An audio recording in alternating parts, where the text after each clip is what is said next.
Hey, what's up guys, Riv here. So today we have some more topics to cover involving the ongoing Gamergate situation, beginning with more outrage surrounding the main character of the upcoming game, Stellar Blade, because a lot of game journalists and Twitter users are very upset about the attractive design of this main protagonist. Now today we're going to go over several updates regarding this set of outrage, including claims that this character is not attractive at all, and some other conflicting claims that this character is so attractive that it's going to lead to real-life instances of violence against women.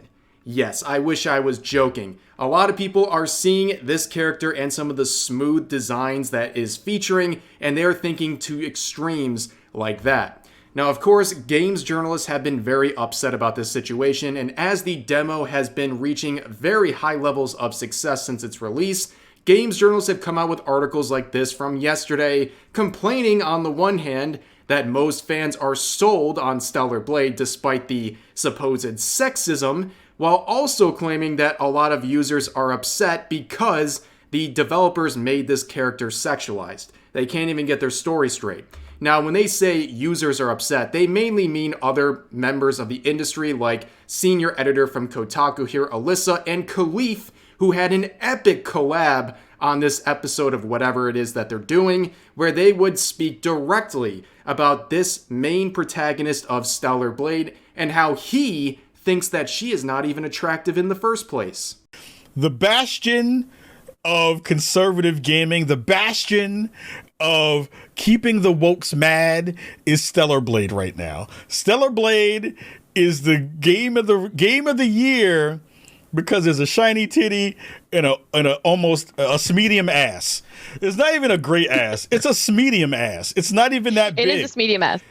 Yes, that's right, ladies and gentlemen. It is the year 2024, and apparently it is conservative to find the character Eve from Stellar Blade attractive. Basically, that's their general approach. If you disagree with them or have a different taste in fictional characters, you must be some kind of a conservative or a bigot. But moving forward from that, there's also comments that he made about the design of Eve, calling it lacking in many regards in terms of its physical appearance, which not only do I think is extreme levels of cope, I also think it's a bit insulting, especially given the fact that this character, Eve, is based on a 3D scan of a real-life human being. So you're also making comments about the person that this character is based on.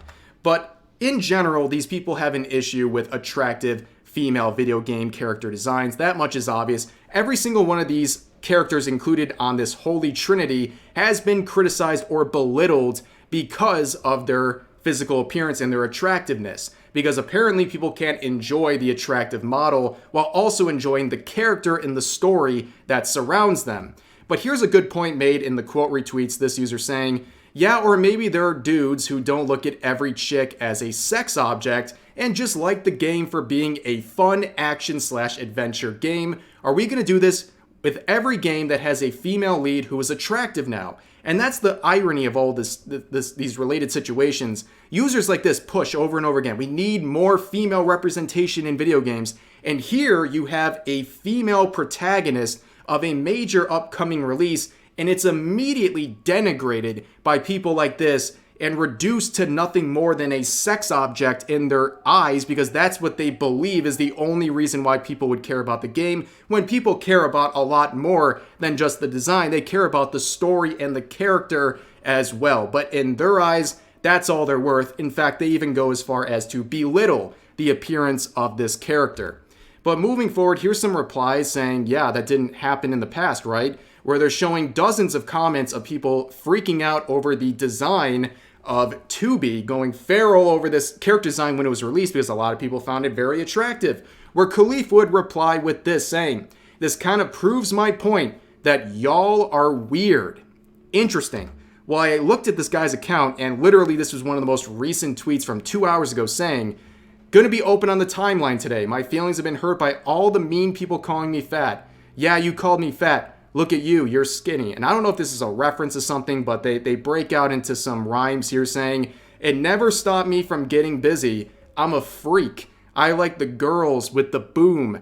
I once got busy in a Burger King bathroom. Ah, yes, but you're the one calling people weirdos over being attracted to video game characters.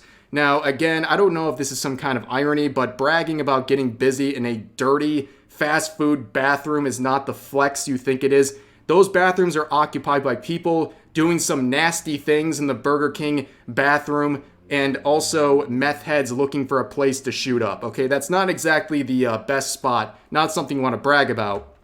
But moving forward, there's a lot more outrage about this design of Eve, and it goes way beyond just journalists. You have users like this saying, was Nier Automata's release like this, where everyone was like, heh, take that, nerds, this one is for the straights. I feel like most people were chill and just played the game, which was both sexy and fun and cleverly written. Where people will point out, like this, that the narrative over time has changed greatly. So they say this, if you make a search for sexism and Nier Automata, you can see in real time the process of narrative switch.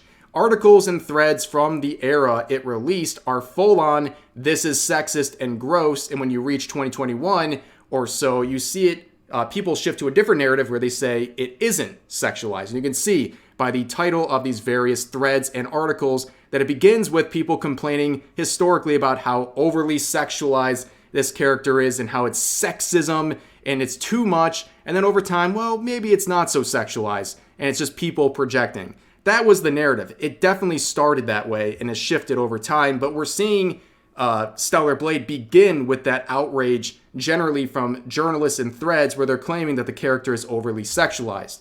And you can go right back to the creator of Nier Automata right from the get-go here, asked the question, why does a combat android have heels? Where he would reply saying, but the biggest reason is, I just really like girls.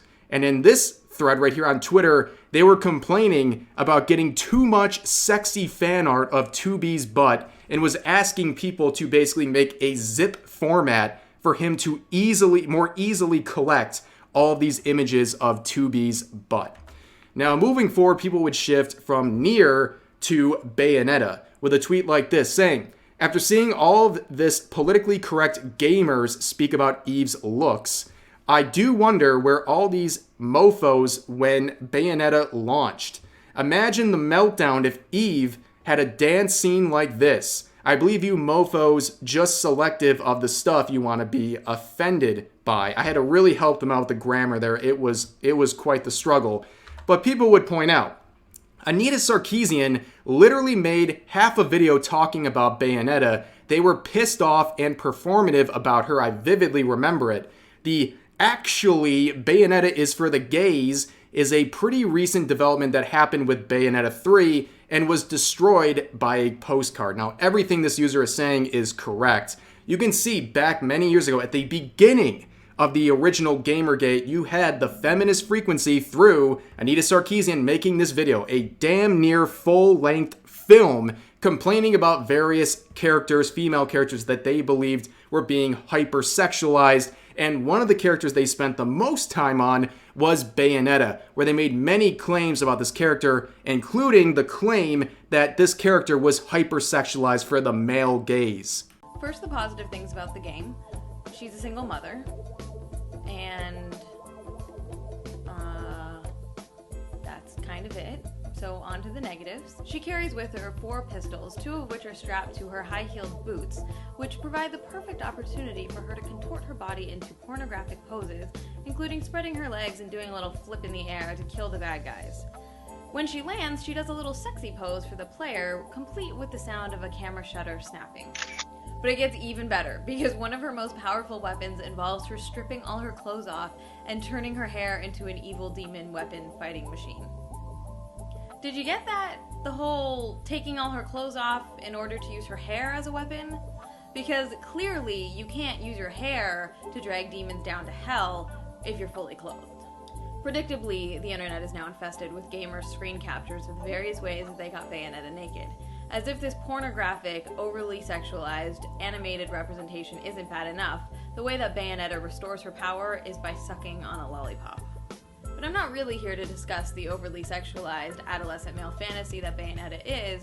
So circling back to that comment about Bayonetta being gay that was made in the original post, that is something that a lot of people have believed for many years despite evidence suggesting otherwise, and that's reflected by this reply saying, "We do not care, Bayonetta is for the girls and the gays," where they are ratioed into oblivion by this very simple response that states, "Husband and daughter say otherwise though," with a card that is official and canon to the franchise featuring Bayonetta in a straight marriage with a child.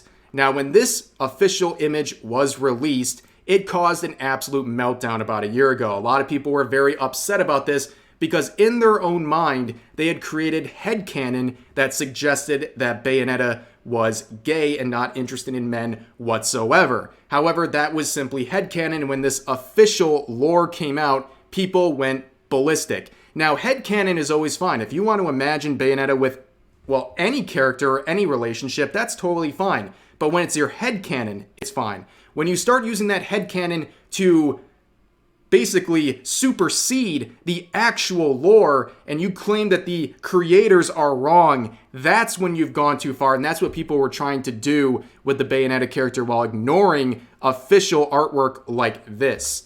Now, moving on, we have another observation from this user making observations about the outrage surrounding Eve from Stellar Blade and her design, where they say, "Just a month ago, I saw people gazing and mouth-watering over a nude mod of Leon in Resident Evil 4 Remake, and it seemed normal. But when people get fan service of female characters, suddenly it's a problem." Now, if you're not familiar with that whole Leon mod thing, I can't even show it in this video because it's just that ridiculous. He's wearing a very, very skimpy leotard-type outfit where basically you could see the base of his junk. It was that low cut, okay? And the tweet sharing that had over 100,000 likes. It was very, very well supported, and nobody was being called a porn addict or a pest or whatever, or a creep for liking that, which of course everyone knows is ironic because if you like characters like Eve from Stellar Blade that are significantly less sexualized than this Leon mod, you're called all those negative things. And you can see this is reflected in game journalism, where you can get tons of articles showing players how to basically sexualize all these male characters and have, intercourse with bears in Baldur's Gate 3. But then you see Kotaku release endless articles complaining about the sexualization of female characters. And we saw this recently with IGN as well. Only a few months ago, posting an article telling you how to get a good look at Venom's cake. And then recently, IGN France releasing an article demonizing the sexualization of Eve from Stellar Blade and claiming that its developers have never seen a woman, which was ironic because the person who made this character is in fact married to a woman who's on the art team, but nonetheless, we continue on with an outrageous claim from this user responding to the previous observation here, saying, "The sexualization of women in broad strokes leads to assaults and killings, whereas the sexualization of men is kind of cringe. I hope this helps." This is one of the worst tweets I've ever seen in my life. It's almost like it doesn't even deserve a response, like you shouldn't even dignify it with a response, but we're here to laugh at it because this is one of the most insane, irrational tweets you will ever see. Where, of course, users would point out some very obvious observations as well as some jokes. So here's some of them saying, "This is true actually. As a woman, I've been killed because I saw 2B's panties once. Literally false and proven to be false in every single study done. You're just lonely and making bad tweets to get the attention your parents didn't give you. Pathetic. What? How? Cite your sources, please. Yeah, I stalked the streets all weekend doing murders after I played Stellar Blade's demo. I wish I had known about this beforehand, as it's a bit late for it to help me now. False. In fact, all studies point to the absolute complete opposite, that consumers of hypersexualized content are far less likely to assault women. I'd assume the same is true with dudes. So true, sister. Which is why Egypt and the Middle East are known for their safety, whereas Japan, where fiction is barely regulated at all, women are terrified to go outside without a male guardian." Yes, some very good points made in the replies that are, of course, brutalizing the original poster. But moving on, here's some other ridiculous claims. This user saying, "Weird gamers. You can't make sexy women in games anymore. I'm sorry, but did all of you losers miss how feral everyone was going over Lady D? We love sexy characters. We just don't like your unsexy version of sexy. Of course, again, calling characters like Eve, which of course they're referring to as not attractive, which is an insane cope. But the reason people went feral over Lady D is because this is what we call safe horny. This is a character that was considered safe horny, someone that you could make all kinds of comments about without getting any backlash. There are many examples of safe horny characters out there, and this is definitely one of them.